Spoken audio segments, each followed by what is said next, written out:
When you can predict your income every month and your property is consistently cash flowing every month, you've answered the how do I never lose it part of our how do I buy it, how do I never lose it. Hello YouTube, it's Christian and I am here this week to talk about the stabilization phase.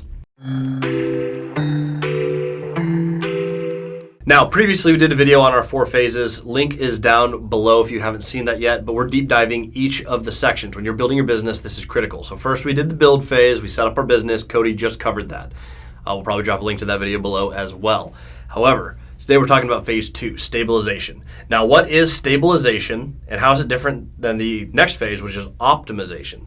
Stabilization means that the asset that you have without any major improvement is doing what it should be doing. So, let's say I just bought a 6-plex. The roof, it's a 15-year roof and I'm on year 12. I'm not calling this a stable asset unless I have built a brand new roof. And now that's not a piece of deferred maintenance. Let's say the water heaters are 5 years past their usable life.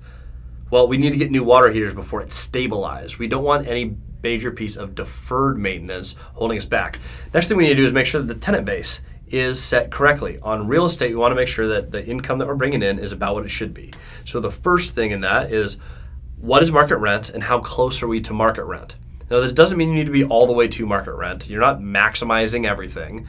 It means you're within striking distance of where the property should be, given the properties around you. In addition, we're looking at the vacancy.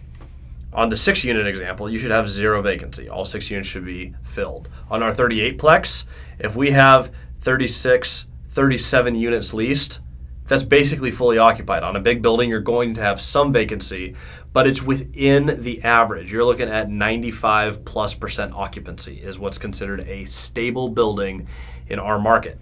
So all we're doing with stability is simply going, what is the asset? What would I expect it to do reasonably without major upgrade? And are there any ticking time bombs on the maintenance? Once we've got that all done, we are stable. What stabilization allows you to do is have consistency in your portfolio. What you bring in this month should look like next month, which should look like next month. Now, I want to be clear, things happen in real estate. Not that long ago, we actually had someone drive a truck into our building. And when we repaired the building, someone drove a truck into our building again. Things like this do happen, especially when you have a lot of buildings. You're going to have things happen. However, you are preventing all the things that predictably could or should happen to the building. I cannot prevent a truck. That's not part of stabilization. Things will happen, but all of your major capital expenditures and repairs should be done. Appliances should be up to date, and that's when you have a stable asset. When you can predict your income every month and your property is consistently cash flowing every month, you've answered the how do I never lose it part of our how do I buy it, how do I never lose it. You're now ready to move to the optimization phase. We're gonna have Cody cover optimization here in the next video, which is going to be phenomenal because that's taking your portfolio to the next level.